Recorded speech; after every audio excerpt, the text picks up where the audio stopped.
There was a mutiny as well in early 24. Even though they'd won the war, technically. Well, no, they had won that The war was militarily. done The Civil War, they'd won decisively. Probably the anti-treaty IRA basically surrendered, well, dumped arms. Surrender, but they dumped arms, and then basically, but the Free State were running around still shooting people. Yeah, it was called a murder gang. A lot of these guys were in Michael Collins' squad, and they kind of became peripheral figures after Collins died, and also by Collins being killed. There's revenge as well at that. There was a lot of extrajudicial killings after Collins was killed. On the week of his body lying in state and all of that, there was two young lads. They're only young lads, Fina lads, they're teenagers. They were killed for no reason. And they carried out some awful atrocities as well. Then they put a bunch of guys, attached them to a bomb and blew up. So that was Paddy O'Daly and David Nelligan committed awful atrocities. The worst one, Ballyseedy, there was a landmine that went off, prematurely went off, and I think 4 or 5 Free State soldiers were killed. So they rounded up 9 Republicans from a jail, and they brought them out to a place called Ballyseedy, close to Tralee, tied them up to a tree, and put a landmine in the middle of them.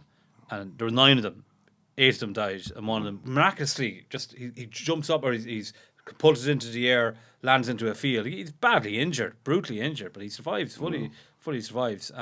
And he's the one who tells the story of what happened. Wow. And that happened. There was a couple of instances like that in Kerry at the time. So these guys, they were out of control then. They were out of control. They were committing rapes. They were like doing awful things, beating up people. They were killing people, just civilians, and they continued doing this for a while. And because they were in the Free State Army, kind of a blind eye was casting them, because it was very embarrassing for the